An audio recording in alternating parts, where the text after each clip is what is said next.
I'm sure that almost every woman has a target area where they're like, oh, I don't like the way that looks on me. And so they always start, oh, I need to lose fat. And they always think about just that one target area, but not total body comp.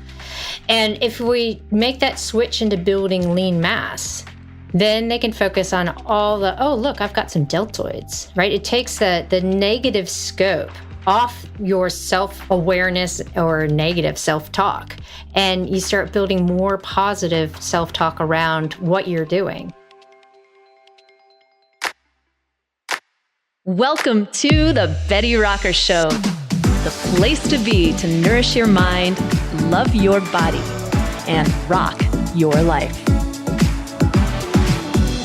What's up, rock stars? So great to have you here as I welcome back the one and only Dr. Stacy Sims, who is a scientist, educator, and leader in the field of women-specific research in health, nutrition, and exercise. Over the years, many women have been basing their training and nutrition strategies around research done on men because women's hormones were seen as too complicated, as we were literally being left out of the research. It's no wonder so many women have struggled with understanding what's happening with their bodies, why they're not responding to the commonly prescribed diet and exercise strategies, and why we so often feel dismissed by doctors for our very valid health concerns. Dr. Sims is on a mission to help us with women-specific scientific information that you can apply immediately. Dr. Sims served as an exercise physiologist and nutrition scientist at Stanford University from 2007 through 2012. Her revolutionary book, Roar, sparked a movement in the way we as women approach our training across our lifespan. And her new book, Next Level, is designed specifically for the peri and postmenopausal female athlete. I recommend both of these books and also having a listen to the two-part podcast series we did earlier in season 2 to brush up on the menstrual cycle and its changes across our lifespan, as well as specific strategies you can implement to get the most out of your amazing female body at every age and life stage. These strategies are all applicable to your Betty Rocker programs and challenges and will help you understand why they work so well and empower you to get even more comfortable adjusting and customizing things to where you're at in your life. Today, we are continuing our conversation with some more in-depth discussion of dietary strategies as they relate to women specifically, including low-carb diets, intermittent fasting, and the ketogenic diet. We'll be discussing optimal training strategies for women at all ages, including peri and postmenopause, as well as hormone replacement therapy and adaptogenic herbs. This is a save and bookmark for reference episode, and I encourage you to follow along on the show notes page at thebettyrocker.com/podcast, where I've included links to everything we're talking about and more opportunities for you to follow up and learn more. Thanks for being here, and let's get started. Welcome back, Stacy. It's so great to have you back. Thanks for having me. It's fun. I'm excited to chat. Yes, and I will have to say that our two-part podcast series where you took the time to break down everything about how the menstrual cycle works and how that impacts our training, nutrition, and everything in between for women who are still having a cycle, women on the pill, and women who are in peri and postmenopause. This was one of our most popular series on the podcast, and we reference it constantly. Thank you for that generous share. And for those of you guys who haven't listened to that series yet, listen to that. It's amazing. Thank you, Stacy, for all of that wonderful information.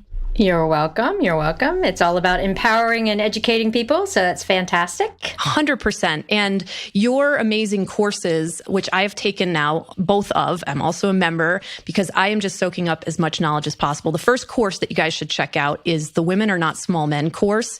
And this is where I really learned so much of the science around training and nutrition with your cycle. And then she's also got the Menopause for Athletes course, which I just completed. That really helped me so much, especially as a woman coming into perimenopause myself, thinking, how can I set up future Bree for success? And that's what I want for all of you.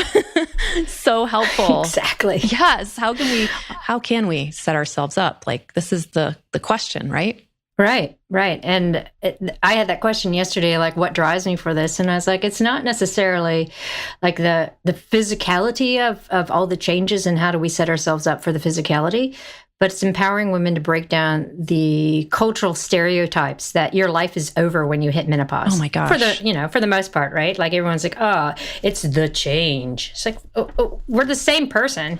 Our bodies might be going through some differences, but just because that's happening doesn't mean we can't do something to mitigate it. Right. So, yeah. Right. And it's such I really see it as a transition in a woman's life that's empowering. And with this information that you've provided, it really can be that way. One of my favorite things about your programs is the cultural filter that you help us understand it all through, because we're so impacted by the way that we are seen in society as like overly sexualized in so many ways. And I feel like this approach of truly understanding the science of our body and appreciating ourselves for so much more than our looks, so much more than these other like aspects. It's so important. It's so relevant. It's amazing. Thinking back to like how much research has been done on men, and that we've been basing all of this information of how to train and how to eat on, and that now you're really changing this conversation. I mean, tell us more about why, and tell us more about what you care about with all this, because I just want to hear from you on it. Oh, I mean, you can go into any shop, right? And they have like the men's section that might have clothes, might have deodorant, they even have men's shampoo. You talk about all the gender differences and all the external touch points.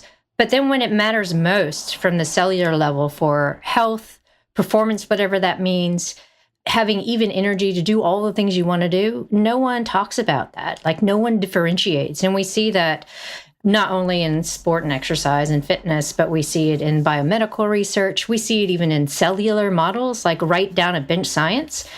And even though there have been mandates saying, oh, you really have to look at women as well, people still find a loophole not to. And I'm really pushing from both sides, trying to get the information out that we are different. And this is the things that we can do, or these are the things that we can do to make ourselves better and to be able to get that energy and to get that performance potential. And then challenging from the research side saying, well, this isn't a proper design. Like this information is not appropriate for over half the population. And so it's been quite an interesting ride, but it's that drive that I don't want my daughter and her friends to have to fight the way that we've had to fight. And I don't want, the future generations the same thing. It's all about that equality and trying to find that balance so that taking away that, the whole diet culture around what you're supposed to be and how you're supposed to look and what certain things mean, it all comes from the failure of these diets for women. Yes. And if we back it up and say, okay, well, the research for these diets, they weren't done on women, so I'm not surprised they fail, but no one talks about that either. Right. So it's always backing it up and saying, okay, well, why is it failing? Why are we seeing all these things? Well, let's go back to the science, because the science wasn't done for us. No, it wasn't. And I remember in our last conversation, we touched a little bit on intermittent fasting, the ketogenic diet. You've recently released an amazing article about why low-carb diets are not great for women. Let's talk about why these diets, all of them, are not ideal for women and what the science really shows. Yeah, so when you're looking at metabolic differences between men and women, there are different thresholds for health and function. Mm-hmm. So in women, estrogen is tightly tied to appetite. Right. And when we start going down the route of not having enough food and fuel, the brain is more sensitive because we have two areas in the brain that register our nutrient needs and our nutrient intake, whereas men have one. Mm. So we are more sensitive from that brain standpoint within the hypothalamus. And when we get the signal that we don't have enough fuel or food or nutrients to accomplish the things that we need to do, then we start downturning our endocrine system. And one of the first things that takes a hit is estrogen. Mm-hmm. And if estrogen is tied to the appetite and we start having a dysregulation of appetite and appetite hormones and dysregulation of our endocrine system, then we start seeing the fallibilities within these diets. Right. So we look at what does the research say for ketogenic or intermittent fasting. It's all about metabolic flexibility or increasing fatty acid utilization. And yes, for men, that works. But women, different, because we have different hormonal communications. We are already predisposed to being metabolically flexible because of hormone perturbations across the month. We already have an increase in the proteins in our muscles for burning fatty acids. We know that there's a definitive point in perimenopause where we start to have a little bit of inflexibility in the metabolism with regards to switching into more fat burning. Mm-hmm. And it's not about changing your diet then with regards to doing intermittent fasting or keto. It's about, okay, well, let's supply more carbohydrate while we're exercising so we get the signal that it's okay. So then we can switch into burning fat. And it's just these small steps that we do based on what's happening with our hormones, but it's completely different in the male set. And this is so interesting, of course, because we've been sold on all these diets because, and I hear doctors to this day, women doctors advising women saying, you need to do this keto diet. You need to do this intermittent fasting. This is good for you. And they're like everyone, we have this unconscious bias where we're looking at science and we're looking at research thinking, well, I'm looking at the science, but the science and the research was done on men, not on women. So there is this like, you're tuning into this thing that's been hidden in plain sight. Why were we so blind to it? It's ridiculous. I know. And the other thing is sometimes they don't follow through. So like you'll have physicians who are saying, oh, you should do low intensity work. You should follow this low carb, high fat diet. But one, they're not looking at the fact that it's done on men, but two, they don't follow through with the alternative. So if we're looking at why are we all now recommending high intensity work for peri and postmenopausal women when they're like, oh, it increases cortisol. It increases cortisol because cortisol goes up in everyone who does high intensity. But the benefit of doing that kind of work in peri and postmenopause is you get a huge bump in growth hormone and anti-inflammatory responses, which is what your body needs. Right. So it's that follow through also that doesn't happen when physicians are recommending things, because they might just skim something or they might have someone tell them about it, but they're not doing the deep dive to do the follow through. Right. And I think that we have now, I feel like, thank goodness, keto is starting to go down in popularity finally, because of course enough people have started to like not get the long-term result, especially women, right? Because some of the problems with the keto diet for women are they're actually losing muscle, they're gaining more body fat. Tell us a little bit about what's happening on a physiological level and why that is with keto. But the two big things that happen with keto is the lack of diversity. So we don't have a lot of fruit and veg, right? So if you're on a ketogenic diet, almost nothing there. So you're killing off your gut microbiome and you're not getting the diversity in the gut bugs that are going to promote health and regeneration. You promote the growth of the bacteria that feeds on fat, which then stores fat. Right. So there's that longer term aspect of that. And then when your body's under duress, which the ketogenic diet does, even though you get into burning ketones, which hit or miss with regards to fuel.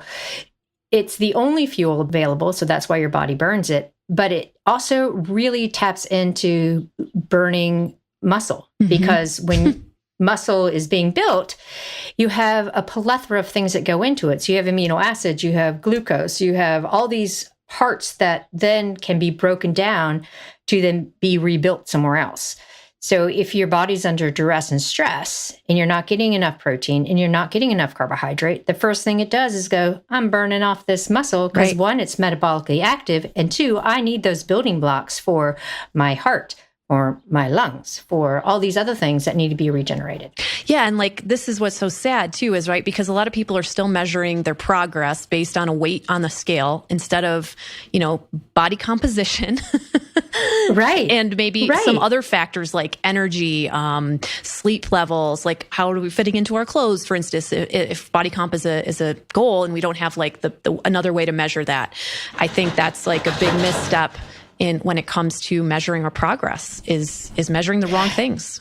Right. I had to answer some questions for a woman's fitness mag. I won't say the title, but anyway, not a huge fan of those. Trying to explain strength training. And they're like, is it great for weight loss? And I was like, no, it's not great for weight loss. And she was like, well, what do you mean it's not great for weight loss? I was like, it's great for body composition change. But you have to remember that muscle is more compact and it's full of stuff. So weight on the scale might not change, but all the health parameters and the way you look will change. Right. So if you're focusing on weight loss, you need to not talk about resistance training. You need to talk about something else. It's like, if we're talking about resistance training and all the benefits it gives to a female body, don't talk about weight loss, talk about body composition. And she was really confused. It's like body composition is different than weight on the scale, because weight on the scale depends on, have you taken a poo in the morning? Right. Where, how much water are you retaining right now in your cycle? Exactly. So like what Stacy just said and what we're saying is that a pound of muscle and a pound of fat both weigh 1 pound, but the pound of muscle takes up much less space. It's very it's compact and dense, right? And the pound of fat takes up more space in your body. So as you start really training and eating and fueling for your workouts appropriately and feeding that muscle, and you start to lose body fat, the scale weight might not change that much, but your body will change composition wise. You will look leaner in many cases. You will look fitter. Exactly. So I just find that, of course, these myths are being perpetuated out there, and it's confusing for people. So we just had to have that little footnote. Yes, totally. It's very frustrating.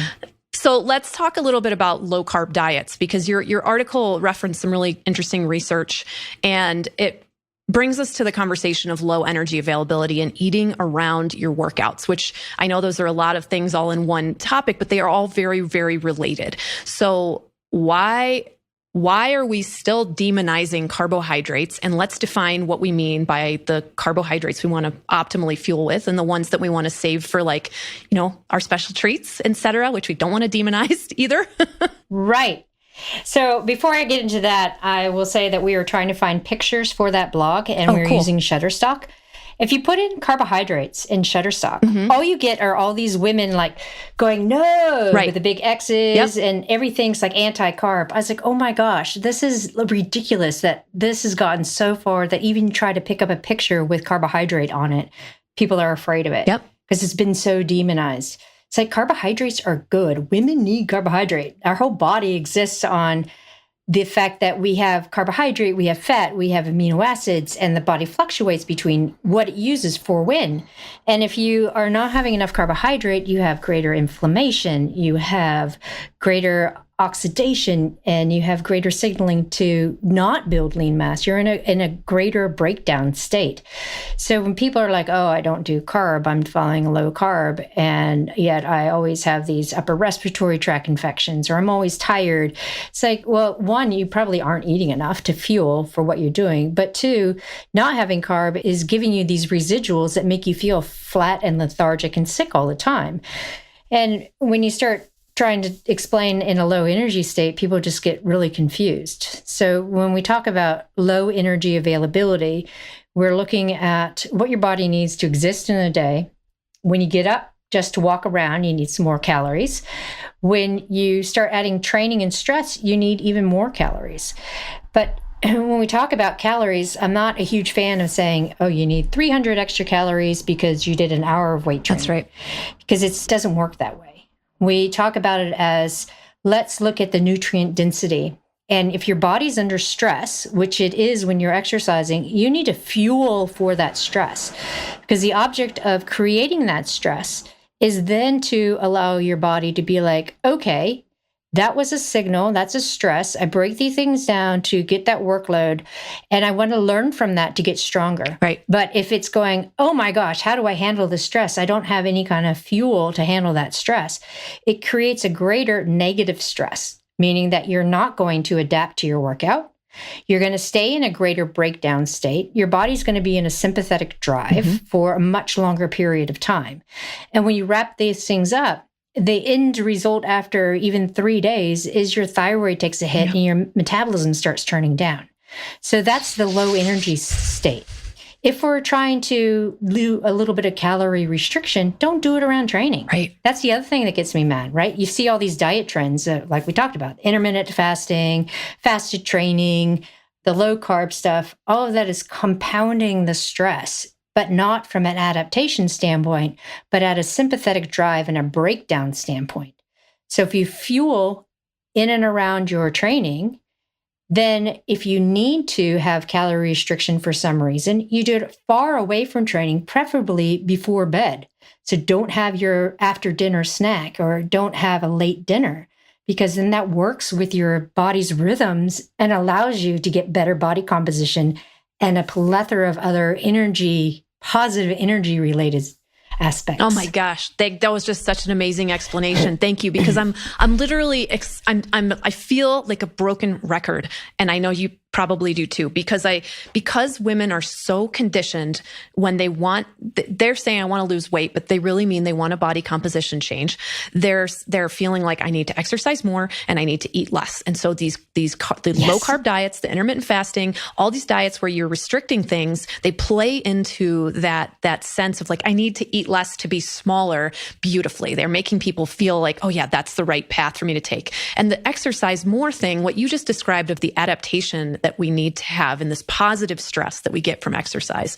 When we are constantly overtraining and underfueling, we're creating the wrong kind of adaptation. We're creating a great stress adaptation where we're just constantly under this chronic stress. We're creating this huge inflammatory response in our system. We're not giving ourselves the building blocks to build ourselves back up. And it makes us prone to stress fractures, injuries, more fatigue, low energy, like we were just talking about, and immune stress. So we get sick more often, right? So it's really dangerous. Yeah. And you have gut problems, and longer term, you have cardiovascular problems, you have psychological issues.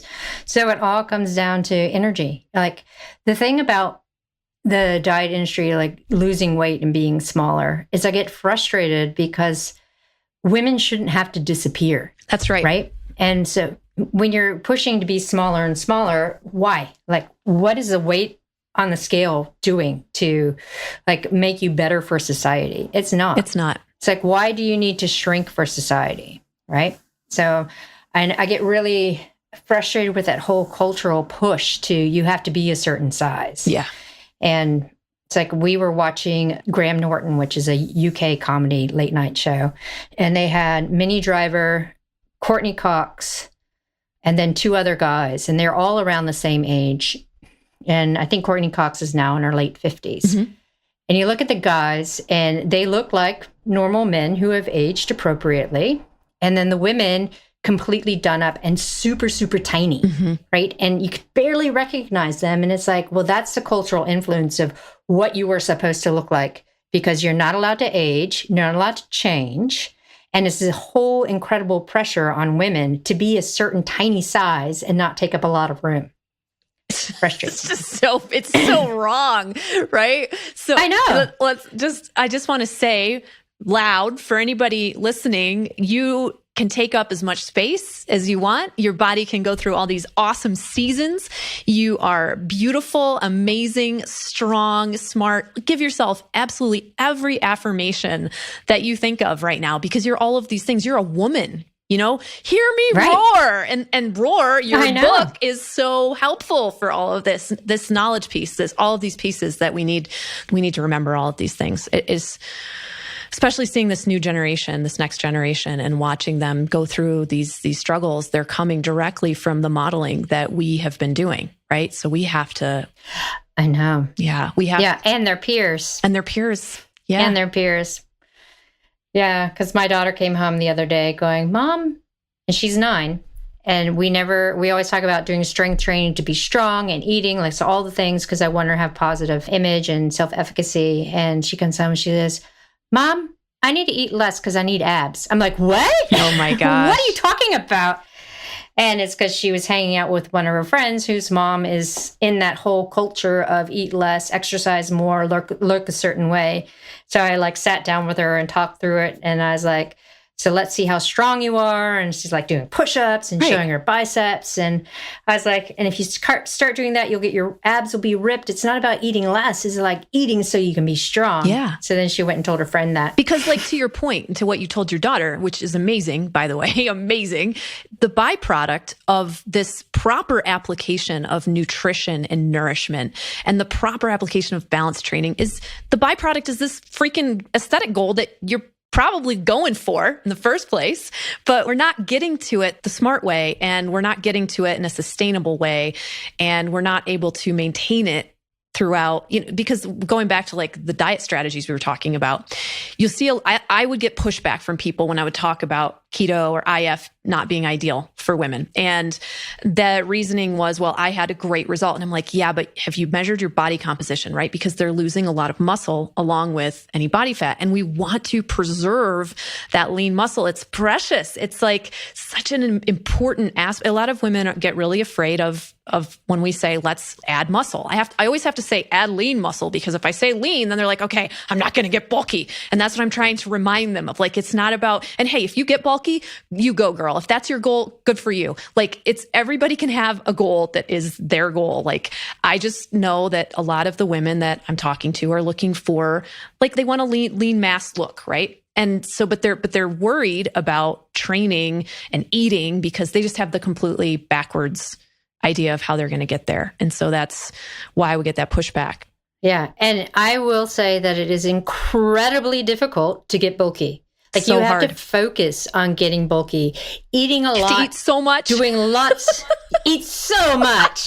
And you have to do so much resistance training, no cardiovascular work. Like, it is a mission to get bulky. Yeah. And women think that as soon as they look at a kettlebell, they're going to boom, get super bulky and look like an Olympic weightlifter. It's like, no, to get that way, you have to work. Those women work hard. super hard. It's a dedication, and it's applied over and over and over, and they look incredible, and they are so strong. And when I think about, like, the average woman who wants to be athletic and trying to just be healthy and fit and doesn't want to carry a lot of extra body fat around for various reasons, some of which might be aesthetics, some might be health reasons, some might be, I want to get off this medication, so I want to drop some pounds so that, I'm in a healthier zone for my heart. There are all these great reasons why we want to have that lean muscle on our body. And I really just think that we need to turn our focus away from fat loss as the primary objective and focus more on how can we build lean muscle, because lean muscle. I love that. Yes, because lean muscle, if the more lean muscle you carry, the more efficiently you're going to burn fat. Tell us why. That's why you love that, Stacy. You tell me why. Because when people, think about losing fat, I'm sure that almost every woman has a target area where they're like, oh, I don't like the way that looks on me. And so they always start, oh, I need to lose fat. And they always think about just that one target area, but not total body comp. Right.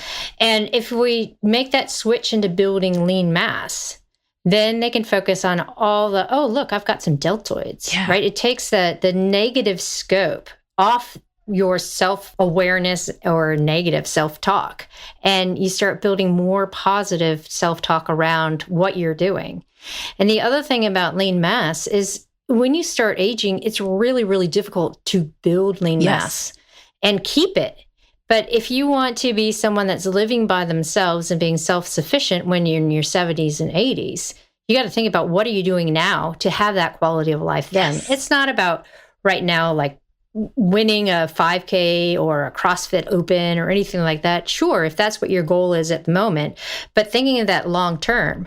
And do you want to be in a wheelchair or have a Zimmer frame when you're 70? Or do you want to be out exploring and hiking and traveling and doing all sorts of things that have a really good quality of life now that you are at that age and don't have to work, right? Right. And I keep pushing people, like, what's the long-term vision? Like, where do you want to be when you're in your 60s and your 70s? What do you want to be doing? Okay, well, now let's see what you're doing now to get yourself there. Right. And we want to be focused on preserving and building that lean muscle, because that is what's going to give you the mobility, the agility, the protection around your joints.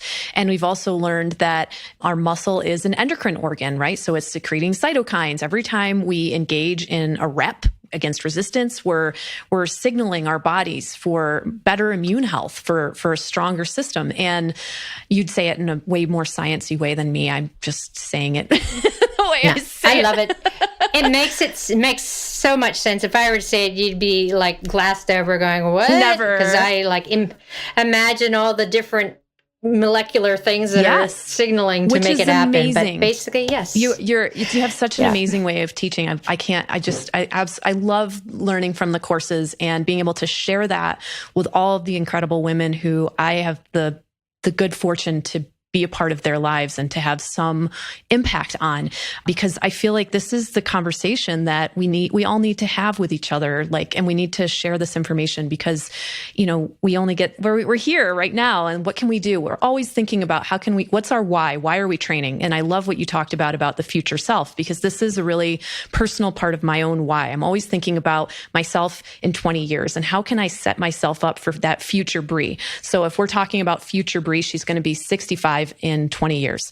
So I know that I will have passed through this amazing portal that is perimenopause through menopause, this magical portal, and I will have different ways that my body's going to work. So what can I do right now? And I'm going to ask you this question because this is the question a lot of my women are asking me, because they're in that zone of what should I be doing right now in perimenopause to set myself up for menopause? And then what can our menopausal women be doing to be taking great care of themselves? Give us the breakdown. Well, yeah. So interesting enough that all the negative body composition and metabolic changes that we see actually happen in the 4 to 5 years before that one point in time we call menopause. So in perimenopause, we start seeing all of these hormone fluctuations, which then we see, poor sleep, we see anxiety and depression, we see more visceral fat gain, we have insulin resistance. So this is a time to make those changes. And the way I get people to understand it is the hormones do something for our bodies. And we look specifically at the way progesterone and estrogen work to create glucose homeostasis, so even blood sugar and the way your body can take carbohydrate and use it. Estrogen is anabolic, but not from let's stimulate muscle synthesis, but it actually goes and works on the myosin contractile protein, so makes it stronger and makes it more resilient. So when we start looking at small little things that these hormones used to do for our bodies, we had to find an external stress that will do something that these hormones used to do.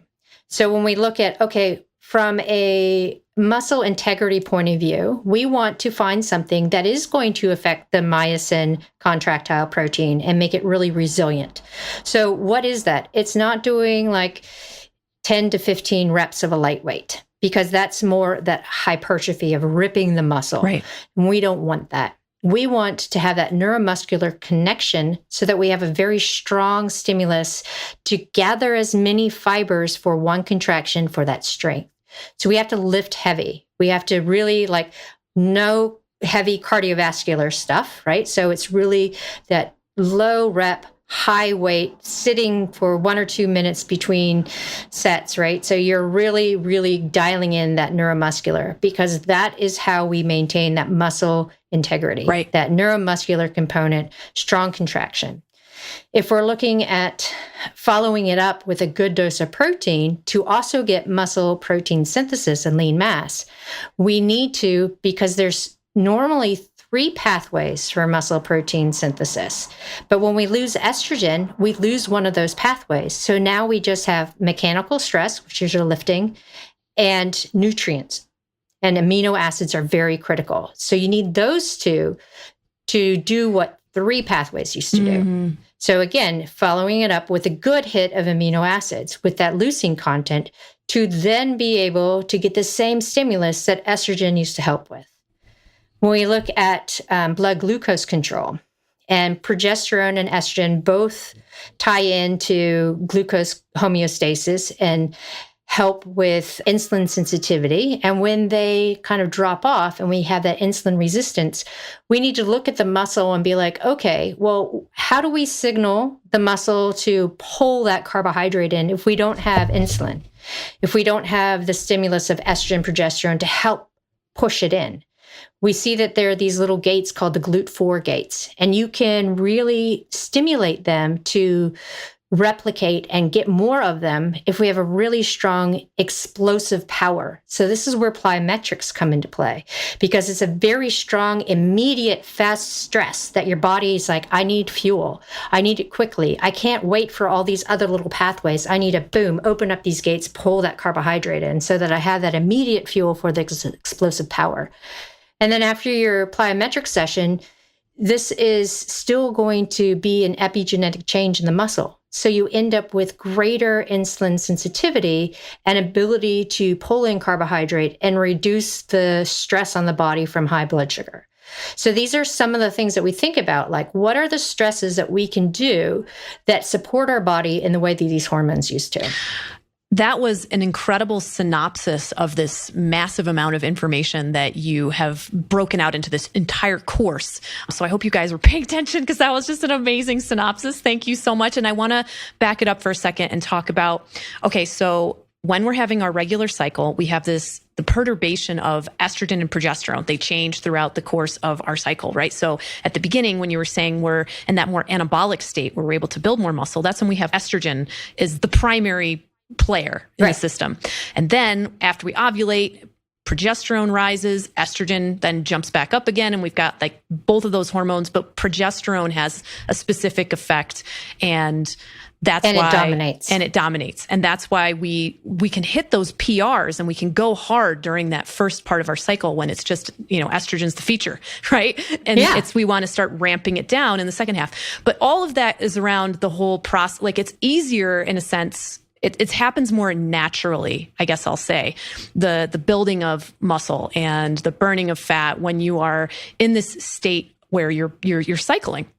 And that's why you talked about a lot with the pill, how that kind of suppresses your natural cycle and how women can struggle with strength gains who are on the pill for long periods of time and how it messes things up. But anyway, when we get into this perimenopause state and our hormones stop fluctuating regularly and they start to maybe down-regulate and we're not having that same luteinizing hormone and follicular stimulating hormone surge, and we're not having these perturbations, I love this word, that trigger our muscles to grow and for our fat to drop, because that's what we're talking about here with body comp. That's when we're needing to look at these alternative strategies that they like bypass the system so that you can have the same outcome. And I love these strategies because when you're in perimenopause or you think you might be in that zone, you can start implementing these strategies even more like on purpose so that you're setting yourself up for when you hit menopause. And if you're already in menopause, well, these strategies are going to work for you as well because you're not having those same hormone shifts anymore at all.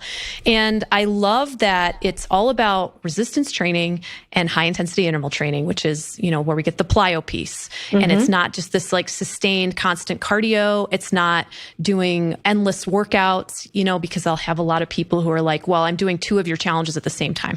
I'm like, let's stop. Let's stop doing that. Let's instead try, if you really like this challenge that you're doing, why don't you do that challenge at a higher intensity or do it twice or just make it harder for yourself so that you can really get fatigued and then you can actually rest and recover afterwards. So there's this aspect of the polarity in the training as well, or the polarization. I think that's the right word that you use for how we want to approach training at this stage. Yeah, exactly. I have quite a few endurance athletes that follow me and we were on a live and 2 of them were Ironman coaches and they're also training for Ironman. And they're like, we're getting slower, we're putting on weight, don't understand. It's like, well, just flick me through what you're doing and let's have a look. And they're in, perimenopause and they've been in it for quite a few years. And I look and I was like, oh my gosh, this was written for a 22-year-old guy. Like there's so much cardio. Right. So I altered it and it's like, okay, but this is what I mean by heavy resistance training. So we do posterior chain work. And then because it's a run block focus, we're going to go do a couple of high-end intervals on the treadmill or outside, done and dusted in an hour. And they're like, what? So more recovery, higher intensity. And then 2 weeks later, I get a note, oh my gosh, I feel fantastic. Yes. Now I feel like I can go out on my interval days and I can nail it. Yep. And then I really look forward to those super easy days. It's never a slog. I was like, that's what we're talking about. It's dial down the volume, increase the intensity. And then when you're looking at it, you don't want to go really intensity.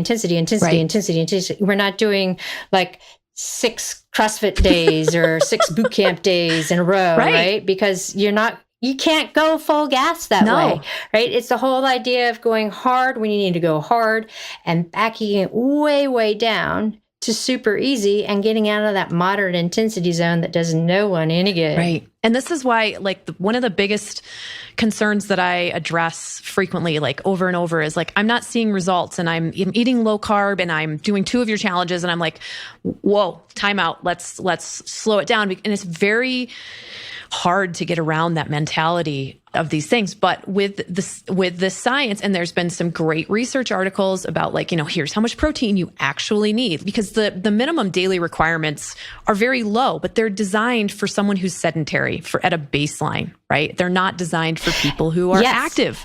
Well, even the female athlete active ones are based on sedentary men.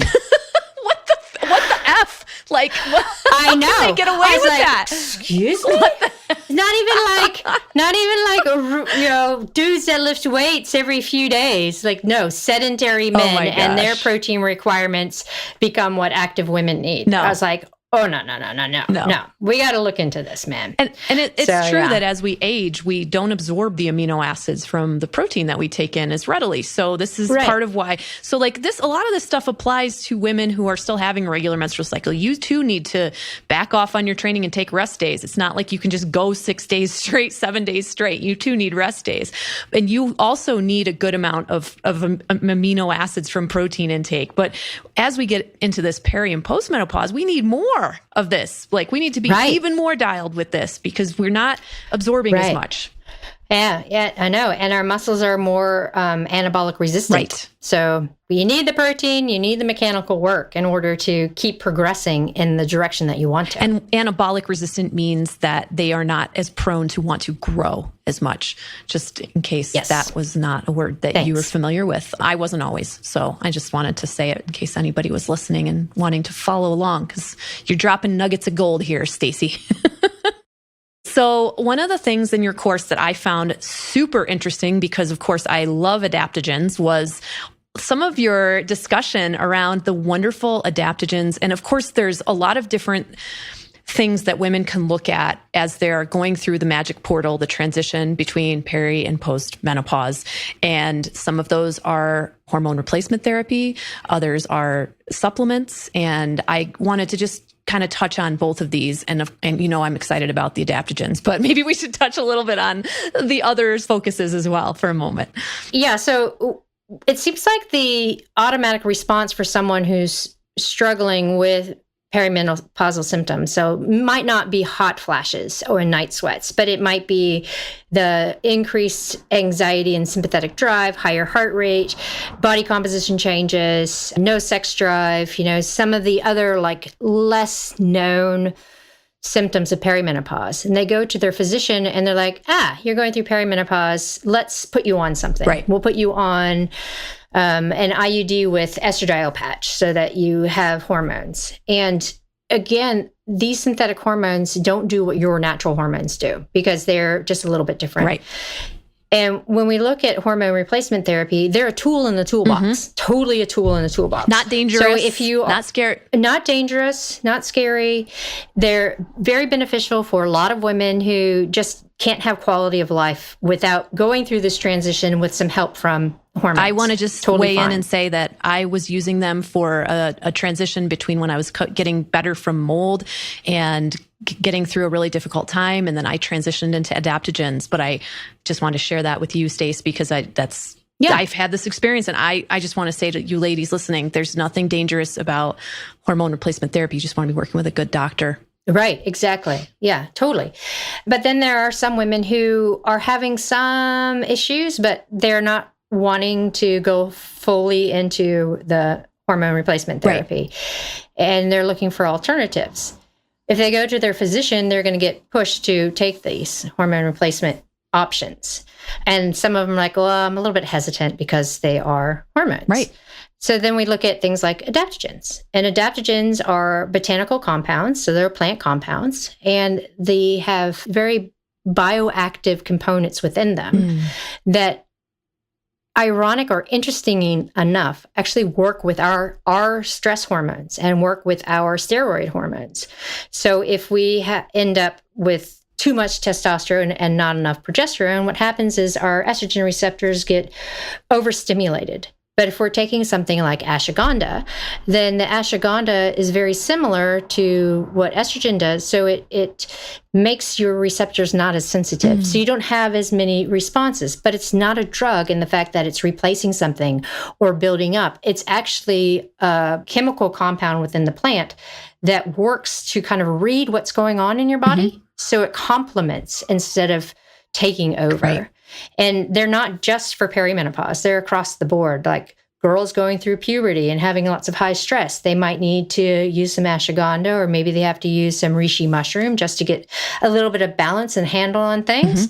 And then, of course, perimenopause and postmenopause, perfect, especially when we're looking at brain function. If someone has a history of dementia, family history of dementia, someone who's had concussions, and they're in perimenopause and they're starting to have lots of brain fog and brain issues, then using something like lion's mane. Lion's mane's a mushroom that actually has nerve growth factor. It stimulates nerve growth factor and it stimulates BDNF. So again, it's working with your body system to then improve brain health and nerve function to help attenuate all those brain fog issues and also help kind of prevent the onset of dementia if you have it in your family. And all of these are peer-reviewed and really well tested, but they kind of get pushed under the carpet because they're not big pharma. Right. And not a lot of maybe conventional doctors have experience in working with them. And that's too bad. But we're going to talk some more about how because you can buy a lot of these things over the counter, and there is an abundance of research about a lot of them as well. So you can educate and empower yourself and try these things out. They're not, from my experience, they don't give me like a hard, fast, like response in my body. It takes time to build up tell me about the buildup and what this gentle sort of magic is that happens in our body when we're taking these things. Yeah, because they are active compounds. So like a phytoestrogen that you read about in flaxseed and how it slowly builds up to work as estrogen. So these little compounds slowly build up as it's reading what your body needs. And your body is recognizing it as, oh, okay, well, that little compound kind of works with cortisol. And I have a lot of cortisol and I don't need that much, but not quite sure how to deactivate it. But this little compound over here is going to come and make things less intense. So your body still might release as much cortisol, but the compound from the ashwagandha is going to come over and not make your body respond in the same way. But it takes about 3 weeks for it to build up as the body's getting to learn what this compound is, and as the compound is learning what's happening in your body. There's a communication happening. That's really cool. Instead of like with some of the synthetic or some of like the drugs, I feel like there's a little bit more of like, it's a rule coming down on your body, and like there isn't a lot of room for your body to like figure it out. It's just like, boom, here you go, done. Boom. Yep. Yeah. But with these, there's like an invitation, there's like a call and response, like a communication happening. So there's... Exactly. Tell me about, I love Schisandra, Rhodiola, and Maca. Those are 3 that I wanted to ask you about, and any others that you want to share about. So Schisandra and Rhodiola I use, and I love them. So Schisandra is a red berry, Chinese red berry, and it's ground up, and it works to enhance your cognition, and it works with your neurotransmitters so that it gives you really good focus. And it's akin to using caffeine, but not with the side effects of caffeine. I take it in the morning. So it doesn't yeah, exactly. Because it's a stimulant. It's a stimulatory adaptogen. Right. It's not a stimulant. It's a stimulatory because it works to increase the functionality of your brain through neurotransmitter modulation.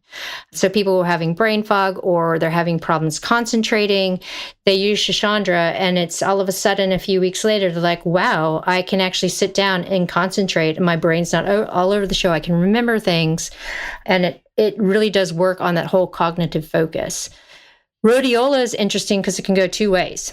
So if you're overstimulated, then rhodiola will help you relax to get into good sleep. But if you're constantly fatigued, rhodiola will help you out of that and boost energy through ATP modulation. Wow.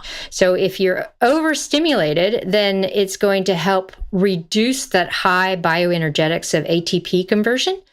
But if you're super fatigued, then it helps boost that bioenergetics and boost that ATP. It's like talking to your body. It's like, hey, what do you need help with? Let me help you. Exactly. It's so cool. Exactly. It's so smart adaptogen. I love that. I know. And then Maca is like the gateway, right? It's a very nutty, easy to take.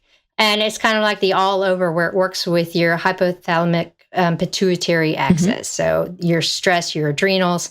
And again, it reads the same thing. It's like, oh, you're way stressed and you have too much cortisol, you have too much sympathetic drive. we're going to make your body less sensitive to that. Right. And we're going to allow you to get more into a parasympathetic drive. So again, it's more about reading what's going on with your body to help bring things up or dial things down. It's not stimulating your body to produce more of a hormone, but it's helping your body to be either more responsive to it or less responsive to it. I think it's really important to do your homework, and you can hear me and Stacy talk about these things. You can hear anecdotally from your friend, but your body is unique, and how something works for me and how something works for your friend, it's not necessarily going to be the same as how it works for you. And the same thing is true for workouts and other things too. You know, we have a unique health history, genetics, epigenetics are at play. There's all of these different factors. So you kind of have to, like anything in life, experiment, learn, take note, observe and report. Be a good little scientist, right? Yeah. And because a lot of the more popular adaptogens like ashwagandha, rhodiola, maca, they're pretty popular. Pharmacists know about them. So if you do have questions about them, you could ask your pharmacist. That's a great suggestion. They'll either know right away or they'll be like, I'll get back to you in a few minutes. Let me go check this out. But they're not unfamiliar with them. Yeah, that's great. That's a great tip. So I really appreciate this just vast amount of amazing knowledge that you just shared in like less than an hour. So thank you so much. You're welcome. And you guys, please avail yourself of the free resources on Stacy's blog. She writes great articles that cover a lot of the topics that we talked about today. She's also got those 2 courses that I've taken that I mentioned.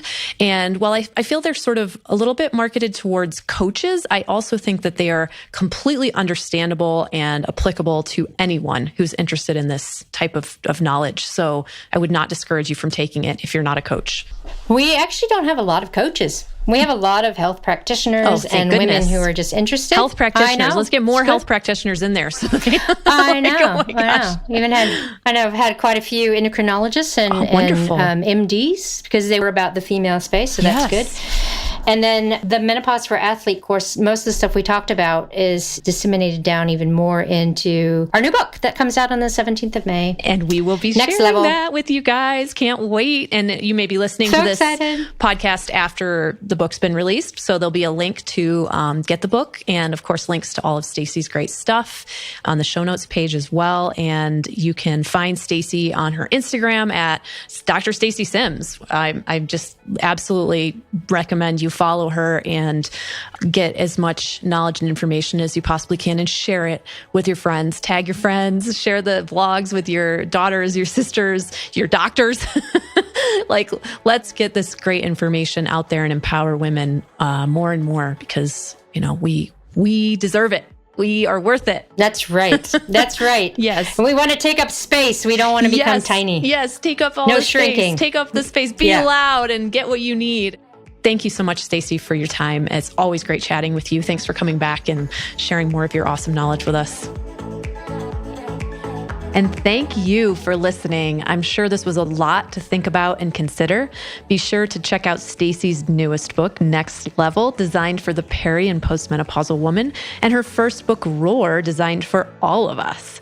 If you are thinking about how you can implement the training strategies she talked about into your own life and are feeling a little overwhelmed by the strength training or heavy lifting component, I really encourage you to approach that with the mentality of lifting heavier than you are right now.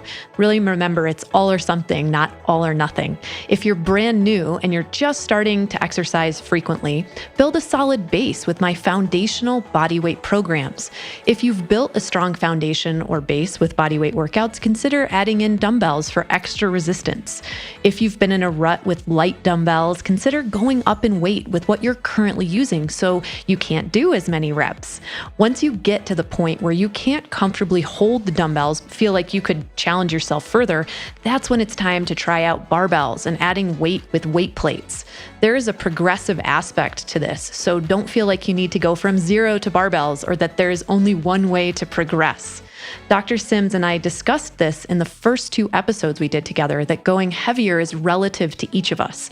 You want to do this safely, so building a foundation first is essential. Of course, I teach you all of this in my challenge programs in Rock Your Life. We have everything from foundational bodyweight challenge programs to challenges that include dumbbells and simple home workout equipment, and I teach you how to progress all the way up to weight training challenges that you do with heavier weight, and I teach you all the progressions along the way, like I mentioned. So if you're in peri or post-menopause, really start to think about how you can train to increase the challenge to your muscles with resistance training and build on where you currently are. Do those explosive plyometric moves that I write into your programs, as they are far more supportive to your goals than long endurance cardio, especially in this particular life stage. Now, if you're in that peri or postmenopausal life stage, you also want to pay attention to the polarity of your training intensity. If a workout program is written with 5 days in a row, adapt it for your life stage and do 2 days on, 1 day off, or work out every other day as an example. This allows you to recover better and hit your workouts harder when you do them and get better results in the absence of the circulating estrogen, progesterone hormones, assuming you're also fueling appropriately and eating enough protein and whole food carbs. And if you're still having a regular cycle, you can benefit from continuing to challenge your body with regular exercise and balanced nutrition as well. Your cycling estrogen and progesterone give you an edge to make all of your workouts even more effective, but it's essential that you're fueling appropriately around your workouts, not overtraining, managing your stress, and of course, getting plenty of good rest, taking your rest days, getting good sleep. I've been having a lot of ongoing conversations about all of these topics and so many more about body composition, how to manage the nutrient timing around workouts with early morning workouts, and so much more inside of Rock Your Life, my online home workout studio and women's fitness community. In my regular office hours in the group, I'm able to connect with the members and answer their questions and share more information that relates to them specifically. If you're not a member yet, I highly encourage you to join us. You can get a 30-day trial and come see what you've been missing. I've got a huge class library as a part of your membership with over 1,000 classes of all types, including those foundational bodyweight strength training workouts where you can add in some simple home workout equipment like dumbbells and stretchy bands, all the way up to the heavier weight training classes. There are bar classes, yoga classes, mobility classes, plyometrics and circuit classes with high intensity interval training with the plyo workout moves. Plus, I've got dozens of guided workout challenges to give you the perfect sequences to progress through. I see incredible stories every day from my Rock Your Life home gym members, especially those who take challenge after challenge, who have the support from the community and Team Betty Rocker coaches and I. It's just amazing to be able to support these women, and I really would love for you to be a part of that amazing experience. Dr. Sims and I both share a mission of empowering women with tools and knowledge, and the best thing I offer really is Rock Your Life. Doing one-off workouts is good. Doing a program is great, but having ongoing challenges and programs over time so you can stay consistent and build a healthy lifestyle and continue to progress with guidance from the coaches is the absolute best for seeing lasting results and feeling supported on your journey. I really encourage you to grab that 30-day trial so that you can see what it's all about and take your time enjoying everything that I have to offer without any pressure or obligation. You can find a link to get that 30-day trial at thebettyrocker.com/coaching, or of course, look for the Rock Your Life all over my website. Thank you so much for listening to today's show and for caring about your health. Thank you for sharing these podcast episodes with your friends and family and helping to empower other women. Thank you for the amazing reviews that you write for me that I read every one of and so appreciate knowing that you're out there listening. As always, I'm Betty Rocker and you are so awesome and amazing. I look forward to our next conversation. This podcast is for information purposes only. Statements and views expressed on this podcast are not medical advice. This podcast, including Brie Argetsinger, Betty Rocker Inc., and the producers disclaim responsibility for any possible adverse effects from the use of information contained herein. Opinions of guests are their own, and this podcast does not endorse or accept responsibility for statements made by guests. This podcast does not make any representations or warranties about guest qualifications or credibility. Individuals on this podcast may have a direct or indirect financial interest in products or services referred to herein. Before starting a new exercise, fitness, or health protocol, or if you think you have a medical problem, always consult a licensed physician.